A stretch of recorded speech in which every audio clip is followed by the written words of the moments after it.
What's up, guys? Matt Moda here to give you my favorite NFL player prop picks. We're talking the Sunday slate of week 12. So we're just looking at Sunday in this one. I'm going to have 5 NFL player prop picks for you guys to lock in for the Sunday slate. Going to quickly walk through some leans as well, but mostly going to spend the time talking about the official plays that we are on.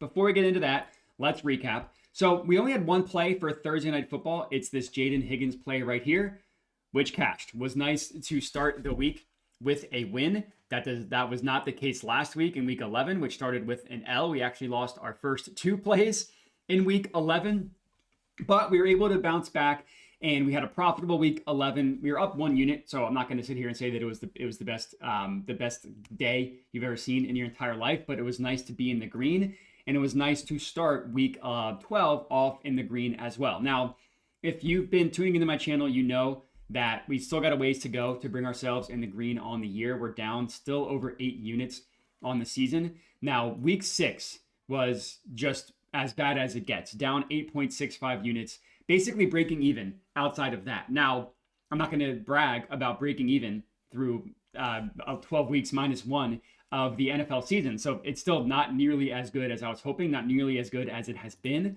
44 units of profit last year, 16 units 2 years ago. We're not going to get 44. That's just not going to happen. But can we get ourselves into the green? That would be very, very nice. Regardless, the comments have all been pretty positive, which I appreciate. It's always nice to have that, even when you're just getting smoked week in and week out. But hey, 2 weeks in a row, we've been profitable, and we started the week in the green as well. Let's see if we can continue that. Again, appreciate everybody watching. Make sure to like the video, comment, subscribe, all that good stuff. The first play that we're locking in here is actually who you see on the screen. It's Rashee Rice, who we are taking over 71.5 receiving yards. Now, the line on this has actually dropped a little bit, which I was utterly shocked by. When I locked it in, I think it was 72 or 73.5, but 71.5 on DraftKings, I think is a really, really good price. And I don't really understand, if I'm being honest, why it's dropping. So you look at Rashee Rice. He's played 4 games this year, and he's only gone over in 2 of 4 games. So right off the bat, you're like, okay, well, why are you surprised that it's dropping? Well, you have to remember the story. He was suspended, played only 41% of the snaps his first game back, had 10 targets and 7 receptions. Now, those only turned into 42 yards, but that type of volume is fantastic. The next 2 weeks, 93, 80 receiving yards. Then they go up against one of the best defense, if not the best defense in the entire NFL, and the Denver Broncos. And yeah, he had a bad game. Still had 9 targets. Now, only turned those into 38 yards, but 9 targets and 6 receptions is fantastic. And then you look at against the Bills, he turned 4 receptions into 80 yards. So I don't think that he's just going to be one of these guys that's getting a ton of receptions for no yards. You look at the Colts. They allow a lot of passing work. Now, the reason for that is because they're really good. So it's like teams are always throwing against them. But they've allowed the 7th most receiving yards per game, specifically to wide receivers. The 2nd most targets. So that just means teams are throwing on them a lot. And what I like is that they give up a lot to the slot position. And that's where Rashee Rice lines up. Only 54% of the time, so still more often than not. They've allowed the 2nd highest target share go to the slot position. Granted, they're allowing the 4th most to wide receivers lined outside, so they're still a good matchup for outside receivers as well. They're just a better matchup for slot. I also want to show you here, this is schedule adjusted fantasy points allowed. Specifically, we're looking at the slot wide receiver, and you see the Colts at the tied for the 3rd highest, tied with the Commanders. All this is looking at is like the average slot receiver. How much do they go over or under what their projections are? And as you can tell, they go over more often against the Colts. Again, 3rd highest rate. So I like this as a fade of recent results after a tough game against probably, again, the best defense in the NFL. The Colts defense is not terrible, but they're also not good. And if you're scared of Sauce Gardner, well, guess what? In the slot, he's not going to be following Rashee Rice around. So I think that this is a very good spot to back Rashee Rice over 71.5. I think it's an absolute McSlam. I got a worse price, and I obviously really like it at 71.5. So that's play number 1. Next up here, we're locking in Giants versus Lions. And I was heavily debating, 3 plays I think are all smash opportunities between Amon-Ra receiving yards or receptions, Jameson Williams receiving yards, and Jahmyr Gibbs rushing yards. What I settled on was JMO receiving yards, which you can get at minus 111 over 59.5. Now, I like to come on here a lot and talk about quote unquote fading recent results. We're not doing that with JMO. He only went over this in 1. of his first 5 games. Since then, he's gone over in 4 of 5, and that includes 3 straight. What I think is very, very important to note here are, this was their bye week. So they had the game against the Bucks, then they had their bye. They did a lot of self-scouting through the bye, and they said, hey, we need to get J-Mo involved, and we need to get him involved differently. That has now led to 3 straight games of him going over with 6, 7, and 7 targets. So the volume is very, very good for Jameson Williams after only 1 target. I mean, he got 8 targets and only caught 2. They just couldn't connect in this game. 3 targets, 4 targets. I mean, he had a huge game, but 4 targets and 5 targets. So his last 3 games are more than what he had in most of the first 5. And then what happened this game right here against the Commanders, Dan Campbell took over play calling and started calling different types of plays for Jameson Williams. Started using him on a lot of like deep crossers, where instead of just throwing deep on a go route, get him involved moving horizontally, catch the ball, and then go up vertically, which has been fantastic. I mean, that's how he scored both of his touchdowns and got huge plays the last 2 weeks, are from these crossing patterns. And what he's really, really good against is man coverage. And he's going to see a lot of man coverage against the Giants. They play man. We're looking at the coverage matrix here. We're looking at man coverage here. Giants play at the second highest rate, or excuse me, literally number 1. They play at the highest rate in the entire NFL. Now, Amon-Ra is good against man as well. He is more of a receptions guy. I just think 8 for plus 128, the value's not quite there. And the yards at 77.5, also not quite there. I think it's a better value on J-Mo. If you look at the difference here, and this is including the entire season, it gets much better if you only look at the last 3 weeks, his yards per route run against man coverage, but it's still significantly better against man than it is against zone, even if you look at the entire year, which he struggled most of the year. Another thing I want to mention here is that the Giants defense is really bad at guarding deep passes, and that's what we're looking at here. So we're filtering specifically for depth of target, 20 plus yards. It's those deep fly routes, which I said they're doing less of, but those deep crossing routes, which I really like. The 4th most deep receiving yards allowed in the NFL is your New York Giants. So a lot to like about Jameson Williams. We're not fading recent results, but we also kind of are. You know, he had a good game, but the Lions as a whole, their offense was putrid. One of the worst games I've ever seen in my life, and I as an Eagles fan, and that included both sides, not just the Lions. Amon-Ra St. Brown couldn't do anything. Jared Goff was terrible. So I think that they're going to try and use this game as a get-right game, like you kind of saw against the Commanders, which led to a blow-up game from Jameson Williams. And I just, instead of fading recent results, we're staying in the flames here. That's play number 2. Next up, we're heading over to the Seahawks versus Titans. And we're going back to Jackson Smith and Jigba. The best price here, over 92.5 receiving yards, minus 115. It's also 93.5 at Bet365, and I would still take it there. I would take it at 94.5. I would take it up to 96.5. Any price you can get on JSN, I would take. Now, it's kind of funny. The easiest way for me to illustrate how bad this season has gone is JSN is having one of the best seasons of a wide receiver ever. I've managed to bet him 3 times. I've managed to lose every single bet. I bet him 80 plus yards in this game. He had 79. I bet him 96.5 receiving yards in this game. He had 93. I bet his longest reception in this game. He had 8 of them. None of them went for a long one, but he had 123 yards. I'm just snake bitten when it comes to betting JSN. He's having a phenomenal season, and the matchup in this game is so good. Now, he's gone over in 9 of 10 games, which is ridiculous. 2 of the games he went over were barely. 93 yards here, 96 yards here.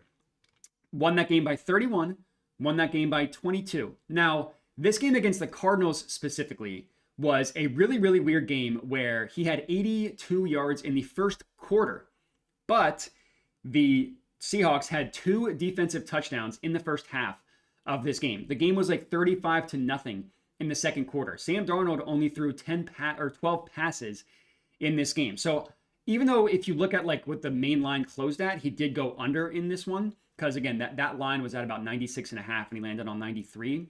I'm not as concerned about a blowout potential in this one. I mean, I do think that the Titans can easily get blown out. That's not me saying that. What I am saying is that I'm not concerned about him going under due to a blowout. This was like crazy circumstances where how they blew him out so quickly and the way in which it happened. In this game, he still went over in a game they won by 31, only played 49% of the snaps. So anyways, that's the kind of I know the one fear everybody's going to have is the blow up or the blowout. This matchup is about as good as it gets. I mean, JSN, any numbers you look at, he's going to have fantastic numbers. It's ridiculous the type of season he's having. But What I want to show you here is the Titans play zone coverage at a very high rate, 81% of the time on the year, and they're bad at it. His yards per route run against zone is the best in the NFL. 5.36 is comical. I showed you Jameson Williams. His yards per route run against man was 2.66, and that was considered good. Go ahead and double that for zone coverage for JSN. Even more specific than that are the types of zone coverages that the Titans play. I don't want to get too much into the nerd nitty gritty, but Jackson Smith and Jigba's yards per route run against the types of coverage that the Titans run is like 2/3 better than the next closest guy. It's ridiculous how high his yards per route run is. And the Titans defense also stinks against deep targets. Not quite as bad as the Giants, but still give up the 8th most yards on deep targets. JSN has the 2nd highest air yards in the entire NFL. And then the last thing I'll mention here is the way that Seahawks have played offense is very, very smart. They play a lot of 12 personnel, which means 2 wide receivers, 2 tight ends on the field. When a lot of defenses match that by playing what we call base personnel, which means 3 linebackers on the field. So they play big when the team goes big. That's how defenses play. The Seahawks said, we're going to go big and we're going to throw out of it because they're not going to have their best coverage unit on the field. And that's why Jackson Smith and Jigba has had such a good year.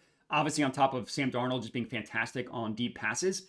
And the Titans match 12 personnel with base coverage, which is the 3 linebackers on the field, at the 7th highest rate in the NFL. And according to a metric come up by Fantasy Pros, they have the 4th highest mismatch index against them in that type of coverage, which is basically just like the way that the Titans play coverage leads to a lot of mismatches that the offenses have against them.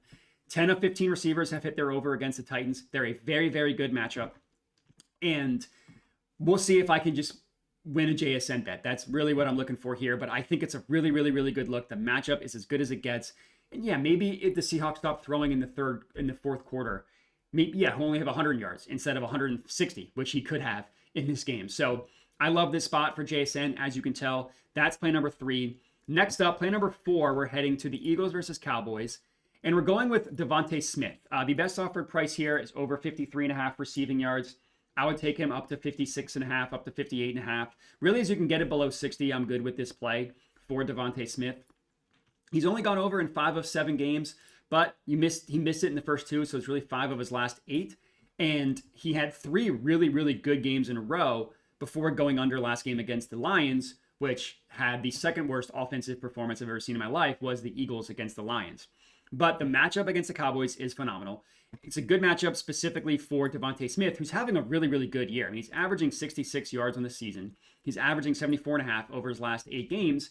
And the Cowboys defense, maybe they're better after the trade deadline.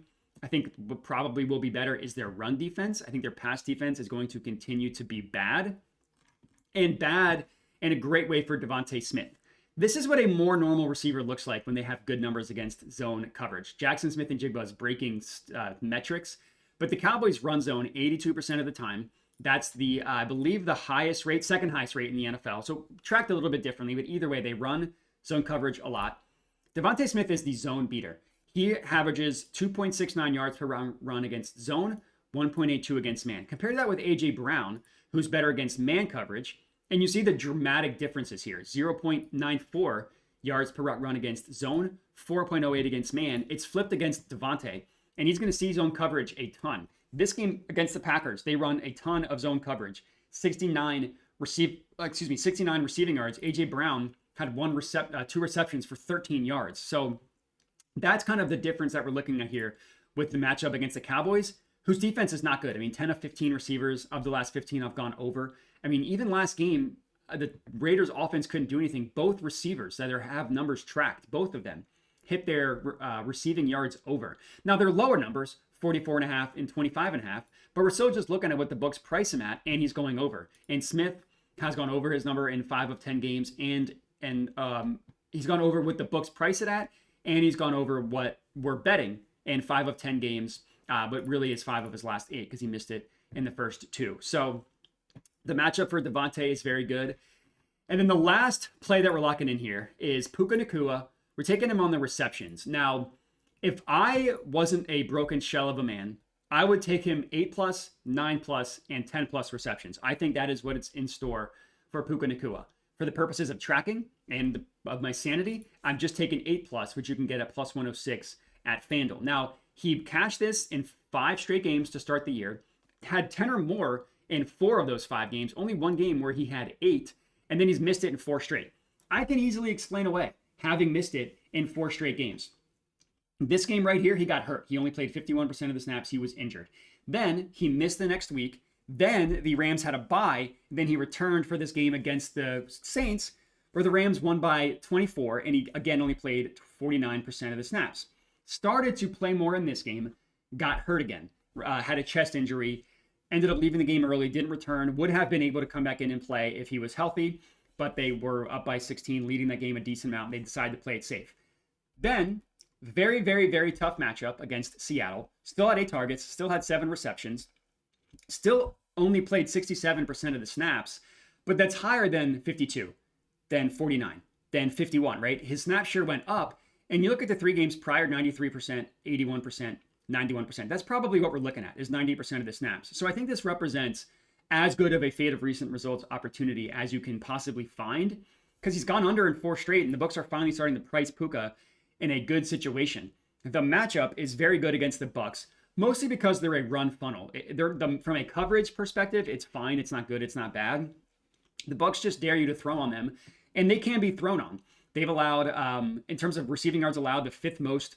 They've allowed the 5th most passing yards per game in the NFL, the 5th most to outside wide receivers as well. And it's gotten even worse. What I'm looking at here is since week 5. So instead of looking at the entire year, since week 5, they've allowed the 3rd most receptions to wide receivers, and they've allowed the 2nd most yards to wide receivers. So I see this being a game where the Rams aren't able to aren't able to run the ball. So they throw the ball a ton. And I think it's going to flip back to Puka Nacua after having 4 down games in a row, 2 of which because he left early due to injury, 1 of which due to a blowout, 1 of which due to a tough matchup. He's not having a tough matchup in this one. Again, he could easily get 10 receptions in this one as a ladder opportunity. We'll just stick with 8. Let's get a couple more to go through the hoop like we've seen the last 3 weeks. Up almost 3 units 2 weeks ago. Up a unit last week. Up so far this week. If we can have a really good week this week, then maybe I start to feel better about laddering some plays. But we'll cross that bridge when we get there. But that's all we got. So I appreciate everybody for watching. In terms of leans, I mentioned Amon-Ra. I think in the same Eagles game, George Pickens is a good look. I just think he's continually undervalued because of how good CeeDee Lamb is. And the Eagles defense, as good as they are, they can get lit up by number 2 wide receivers, whoever goes up against Adoree Jackson. And Quinyon Mitchell is going to be going up against CeeDee Lamb. And again, I think Pickens is just undervalued with CeeDee Lamb. Like I think the wide receiver 2 is undervalued when he's been fantastic. So I think he's a good look, but I'm just rocking with the 5 that I gave out. And that's all we got. So I appreciate everybody for watching. I just want to do a quick recap and then we will get on out of here. Excuse me, quick recap and we'll get on out of here. It's Rashee Rice over 73.5 receiving yards. Puka Nacua, A+ receptions. Devonte Smith over 56.5 receiving yards. Jameson Williams, 60+. Jackson Smith and Jigba over 92.5. Thanks for watching. Make sure to bet responsibly, all that good stuff, and have a good one.